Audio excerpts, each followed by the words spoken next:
Tuesday, February 21st-ish.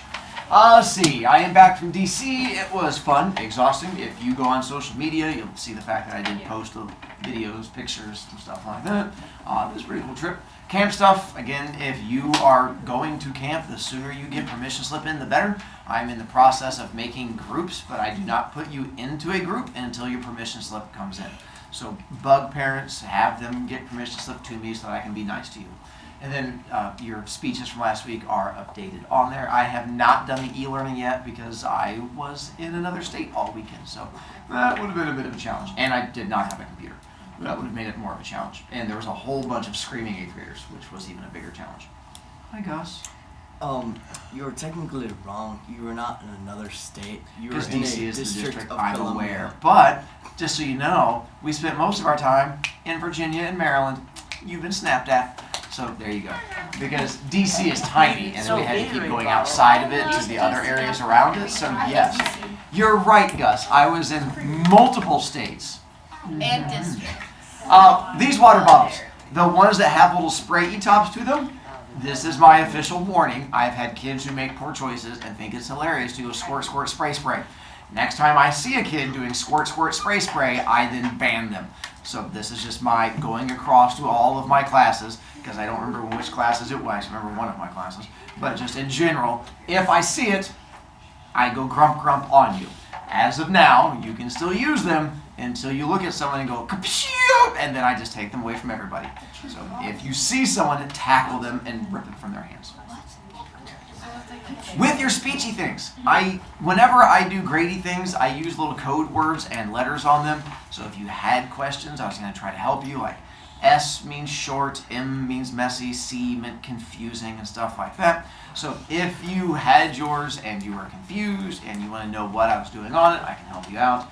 I did little hash marks for the little thing here, and so the hash marks would help you out. Then I did the same thing with the time. You can figure out the math. And then I would write little things out here to the side. So just putting it out there. If you had questions, I know it was from like a week ago, and brains have moved on since then. But I figured I would try to help. But you're just staring at me, so we'll move on.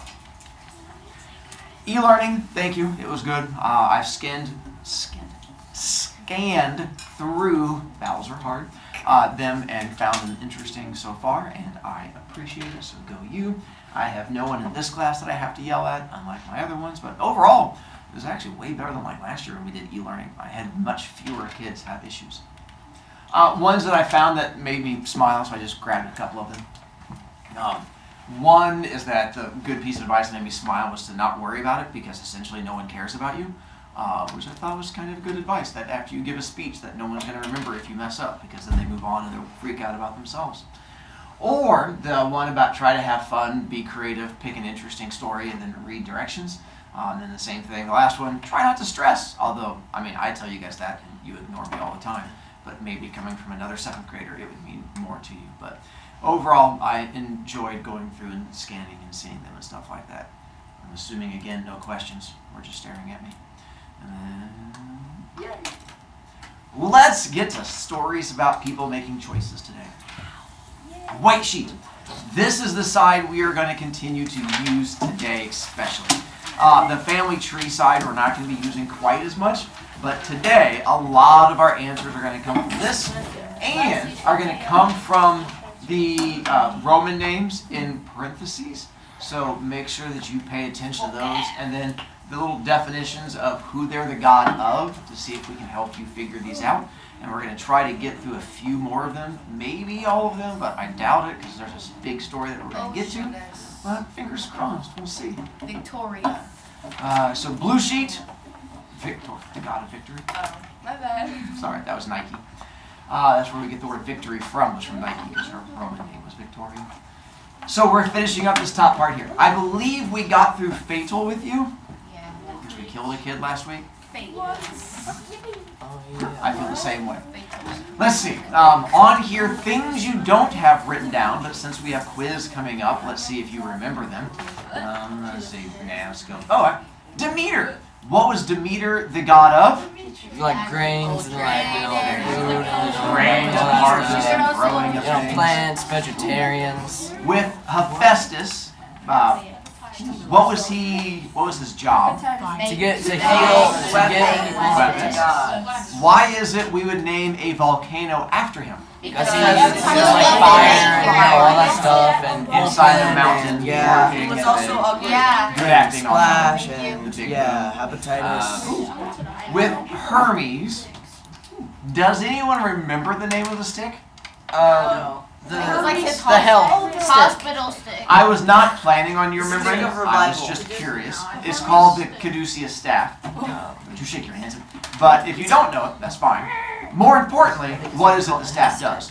Heals. There you go. That's the thing I would care about. It's not your time to die. Right. Speaking of death, fatal. How many sisters are there? 3. Wow. So let's try to track it. The first sister, what does she do? She measures the string. Measures the string. No, Gets yelling out it. the string. What is the string? Gets out the string. Creates or pulls out the string. What does the second sister do? Measure. Take your stick And and then the third sister. sister. Cuts it. No, takes your scissors. I mean, because those of you who said the first sister measures it, then what's the second sister do? Cut it. And what's the third sister Gives it do? to the third sister. High five the others? So, like, trying to figure out your path. So Alright. she gives it to the third sister. Then, now let's get to our new learning bits for today. Iris. This is where iris comes in. Eyeball. Now we get to the end. Eyeball. Good, but that's not the question yet. Rainbow. The question is, who is the god it comes from? Iris. Yes, Eyeball guy. Isis. word is iris. No, Isis is Egyptian. Iris. Other. Iris. Iris. Are you just saying the word over and over again? Hera. Come on. It's Greek mythology humor. It's hilarious. Huh. So Iris, she was the rainbow god, and it was thought that whenever she came to Earth, people would know she was coming down to Earth because you would see Rainbow. a rainbow. She was a messenger for the gods, specifically one god, because Hermes was a messenger, but he was a messenger for Zeus. Iris was a messenger for his wife, and his wife was Hera. So Iris is a girl, girl power. And so Hera, the one over there we're going to talk about in a moment, but Iris was the rainbow god that worked as her as a messenger, and it's also where we get the word Irish, because that was for the land of rainbows, and it's with the I-R-I-S, And the eye. and we're going to get there. Those of you who play Fortnite, there is an armor set called Iris Armor, which is supposed to be rainbow and iridescent, named again, connected to her. The definition of iris, it is not your eye, it is the, Muscles for your pupils. Cholera. let's back up, that's a different part of your eye. It is what part of the eye would it be? The color. There you go. Because The muscle. it's named after the god of rainbows. So when they realized that people have different colored eyes, brown, green, blue, orange, whatever that is, My eyes. then they would then name them after the god of rainbows. And do you know what the other iris is? No. Yes. It's a Isis. flower. It's like a. It is a flower. It's like a Nicely flower. done. And so the other definition is a flower. And I would say it's because the flower has lots of color to it, but don't all flowers? And I could make up a reason, but I have honestly no idea. I tried to look it up, and I could not find a good explanation for why the flower is named after the god, except that they just keep saying it's It's connected just to the one rainbow color. god. Brightly colored. Why wouldn't you name all of them? Like roses come in different colors. Maybe it was the first flower they found, and they were like, "Oh my god!" And they're like, "Oh wait, there's one." Oh, well. Or maybe the god is named after the flower. Or Yeah. Dumb. down angry. Yeah, that's not bad. B points. And then Mine is B points. I gave you a giant zoomed-in picture of my eyeball to help you out. That's Nice Nice eyeliner. Ow! You guys get all attacky. Like I can't have pretty eyes also. Black brand. Didn't expect you to call me out so quick. So this would be iris. Those of you who paid attention in science, this is Pupil. It's also It's a actually a hole. hole in the eye and the iris is And like you can poke And like then the iris is a muscle you and it can contracts. apparently you guys pay a lot of attention in science. And then it This No, I just leave her.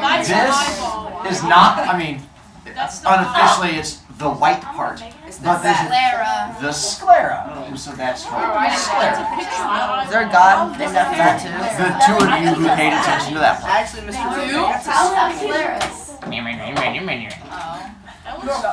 Alright. Let's go to our next one. So to help you out here, much like Iris, this one's easy in the fact that it's almost right there in front of you when you look at the word. That is my way of trying to help you. Muses. Nicely Oh done. my goodness, Moses. they're in that one movie. Yeah, Moses. They are. You are correct. Yes. And the Hercules movie, the cartoon. Yeah, they They're like sing. They sing and dance. Like ladies. And they're on the jars, and they're like, Oh, and they're like, and the long I cannot believe this is what brought it back for me. You're like, She said they were on the jars. That's oh, okay, I thought it was my dancing. What does it say about the muses? They embody nine. They Nine gods, each of them Art. embodied an aspect of humanity. So, with muses, there were 9 of them, and here's where I get to give you a little bit of a story to go along with it. The story we're going to get to coming up next week, so I have to jump around a little bit, is that we're going to find out the Greeks believed humans were made out of mud. That we were straight up mud people. One of the gods made us, and like they sprinkled little magic dust on us, and we came to life like little Pinocchios, like, I'm a real boy, and then danced around. And so, nicely done, we'll get to the Prometheus story coming up. But the drawback to being mud people is that we were not born innately creative. We have no artistic ability. The Greeks fully believed that if we were to give Steve a paintbrush and go, Steve, paint a picture, that Steve would just go and just smack it against there, and that's the best he could do. But the problem is, we've seen people do artwork. You may even have seen Steve do artwork at some point. And the question becomes, how is that possible? This is where the muses come in. Of the 9 of them, they believe that each of the muses had an area that they controlled. There was one muse who controlled poetry, one who controlled music, one that controlled sculpting, one that did painting. And if the muse felt you were worthy and saw young Steve stepping up to paint, they sort of worked like little fairy godmothers. And they would step up with like a little wand and be like, flappy, flappy, flappy. Well, they actually didn't have wings. They would just be like, jumpy, jumpy, jumpy. And they would come up to Steve and just go, donk, and tap on the head. And Steve would be like, Mona Lisa. And he would just be able to knock it out and be amazing. Problem is, it would eventually fade the more you used it. And that's how they said writer's block would happen. Because eventually you used up all the power the muses gave you. Then you would have to pray to the muses again. And Steve would be like, make me paint pretty. And they would come back and be like, oh, that's Steve. Bonk. And he'd be like, yeah. And he'd go back and paint it again. And so that was how the muses would work.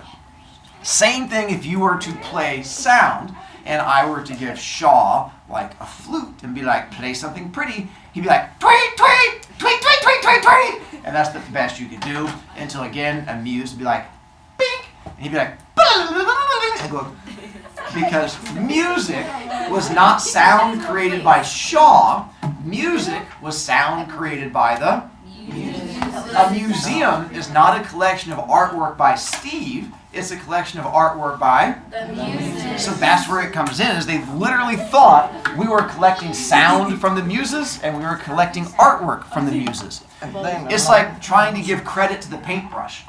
You're like, oh my God, Shaw didn't do that, the paintbrush did. Good paintbrush. And you're like, you're kind of crazy. And they're like, just wait.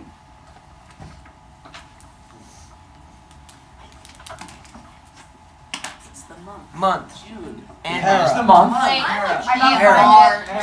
Why do you say Hera? Juno.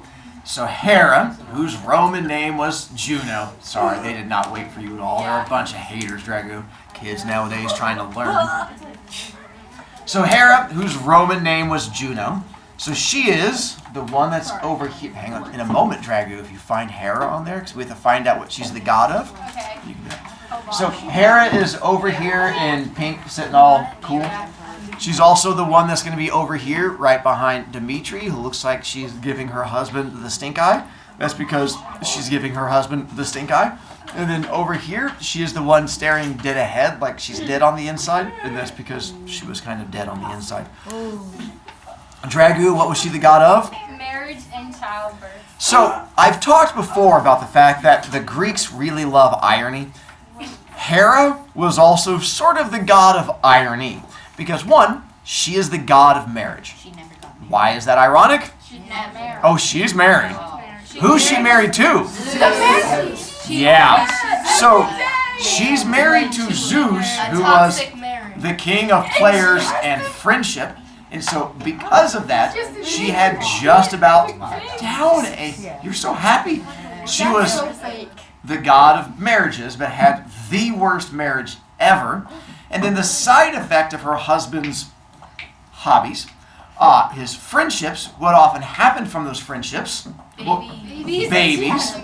So she spends most of her time trying to kill the babies. Because every time her husband made a new one, she was like, gotta get rid of that one. And she would go out there and try to kill these babies.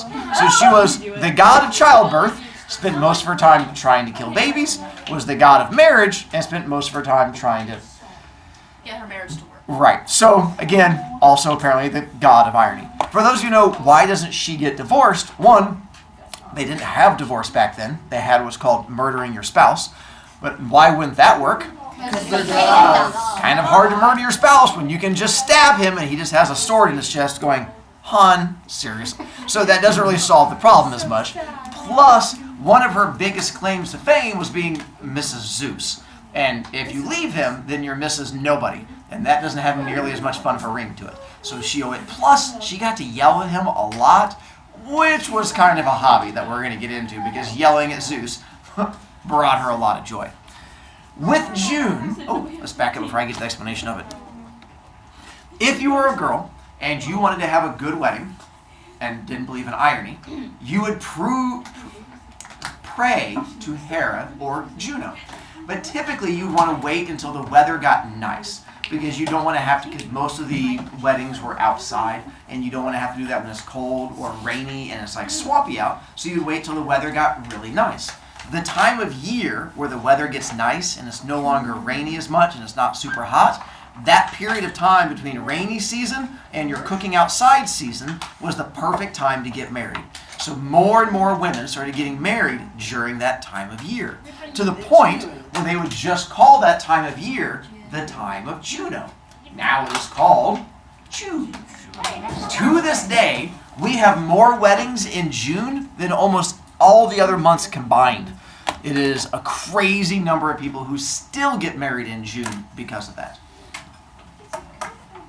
Just seems like a nice month to get married. It is. Weather's nice. It's not too rainy, not too hot, Not too cold. not too cold. Good time to kill a baby 9 months later. Stuff like that. Well, we have an indoor wedding. It doesn't really matter. They didn't realize back then they didn't have as many indoor weddings. They were much more the outside kind of thing. I assume the indoor weddings would have been for rich people. Probably. aunts and And we didn't have many of They those. have their wedding My on mom had New her Year's wedding in the Eve, Bahamas and we had to go take photos outside, and it was like in Chicago. So it was like freezing cold. It was like April. And I had to wear a suit, and I wasn't allowed to wear a suit outside. No, because I was the ring bearer. And But instead Mind. I carried an Xbox controller. still, mind. I'm waiting for you to get to the next one. Why are you looking over there? I was waiting for you. Mindy. Mindy, the god of making fun of kids. No, that's a different god. Minerva. I'm Mindy. Athena. Why Athena? Cause she's like the smart one, and her name's like Minerva, and you know. I know. And you're right. It comes from Athena, whose Roman name was Minerva. Those of you who are playing your Hogwarts Legacy, or who have paid attention to just your Harry Potter in general. April for the Xbox One. Yeah, I know. My kid bought it for her computer. She's been playing it non-stop. She has 20 hours into it already. That's right. Her boyfriend has 70, so whatever. So, in the book series, I don't know if you remember, but there is the girl who turns into an owl at like the very beginning of the first book. Minerva McGonagall. She was the leader or the leader. I wasn't where he was going. But I thought it was the beginning. This is when the very first one in the book, in the movie, is like a. She's No, she's a cat with like glasses. That's Harry right. Potter has the pet owl. Alright. Well, I know that, but I thought at the beginning maybe she just sent the owl to watch him. I just always. Yeah, she sent an owl. How embarrassing. Yeah. But The reason that her name is Minerva McGonagall is because she was the smart one that was supposed to be like the leader of Gryffindor. Thank you. And so that was connected back to her. So that's where mine comes in. With her, she is this weird picture where it looks like she's a midget fighting a horse. It's supposed to be a weird perspective where she's just far away and it's a normal-sized horse being pulled backwards. The reason she's pulling the horse is I have no idea. I've thought that was weird ever since I got the poster. So she's not even connected to horses, but apparently that horse she hates. Over here behind Dimitri, she is the one in this one, and right above her hand, Dimitri, what is that? Owl. Nicely done. On her shield, the rest of you should be able to see it. What is that? Owl. Over here behind Smithers, this is Athena. And again, what is on her shoulder? Ooh, do you guys know who this is on the shield? Medusa. She's connected to the story of Owls Medusa. are stereotyped as smart. Nicely done. So around that, it was actually more why she has the owl connected to her is because of the motif where it talked about owls being smart. Same thing happened here, and so she sort of takes on the owl as her symbol. So it pops up quite a bit. So that's where we come in with Athena. And for those of you who know your Greek mythology, the story of her birth is one that you might be familiar with. I'm going to give you guys my version of it here in a second. Those of you who know nothing about Greek mythology, we're going to give a chance to give you a story about how it goes into it. So, my first real mythology story for you. The drawback is we're not going to get a chance to finish it today, but at least we'll get a chance to get started. So this story goes back to this young Greek by the name of Zeus. Zeus has recently killed his father, as you do, and taken over his new kingdom, and he has married his favorite sister by the name of Hera. And he decides to celebrate this by doing what all men do, going out and getting a girlfriend. And so he goes out and gets himself a girlfriend to celebrate his new marriage. And the girlfriend is a girl by the name of Metis, is one I usually say. No, sorry, Metis.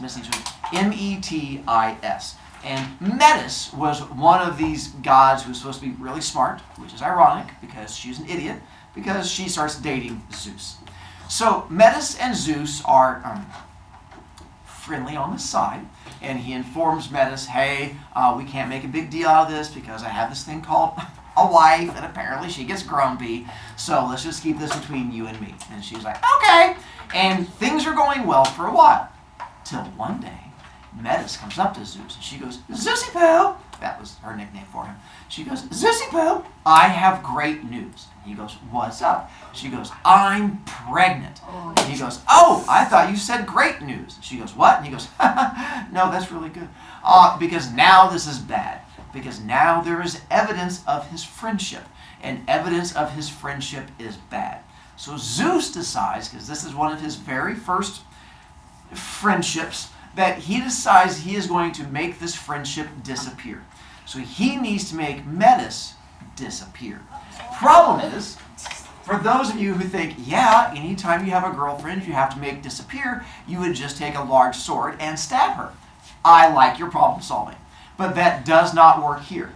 Why would it not work here? Because the gods are immortal and they cannot die. If he walked over to Metis and he was like, ha ha, and just stabbed her, she'd be like, that's weird. So it's not going to solve the problem at all. The other issue is like, well, obviously no, you don't stab her, you wait till the baby pops out and then you stab the baby. Again, I like your thinking. What's the problem? The Baby's also immortal. Now you just have a baby on a stick, which is really weird. You're like, whee, and it just spins around in circles. So he has to come up with another solution to get rid of all of this evidence. And since killing them is not the solution, he gets creative.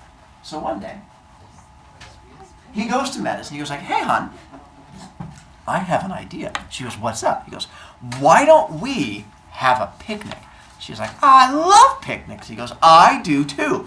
I'm going to pack us up a little picnic basket, and then we're going to go for a picnic in the woods, deep in the woods, in the back of the woods, where it's really, really dark. She goes, why? He goes, because it's romantic, because no one's there. And she goes, aww. And he goes, yeah, good good. You believe me. And so he packs up a little picnic basket and he takes her out deep into the woods for their little picnic. Things go well. He brings out the little lemonade and some ham sandwiches, and they have some little cookies afterwards, and things are going great, wrapping up the whole thing. And he's like, hey, been a great picnic. We're way deep in the woods where no one can see us or interrupt us. Why don't we play a game? She's like, a game? He's like, yes! She's like, what kind of game do you want to play? He goes, let's play a game called Who Can Turn into the Smallest Animal? Quick timeout. So the Greeks believed that all of the Titans had shape-shifting powers, and they could shape-shift into any animal they wanted to at any time. So they could turn into like a bear or a monkey or like a little cockroach anytime they wanted to, and not like a giant cockroach because that'd be scary like you would see in like Godzilla movie, but like a little tiny one. It was like a thing that they could do back and forth. They're like animorphs back in the day. Time back in. She goes, ooh, how do you play this game? He goes, it's easy. We'll take turns, each of us turning into an animal. Tomorrow we'll find out what happens with girlfriends that play games. Take off.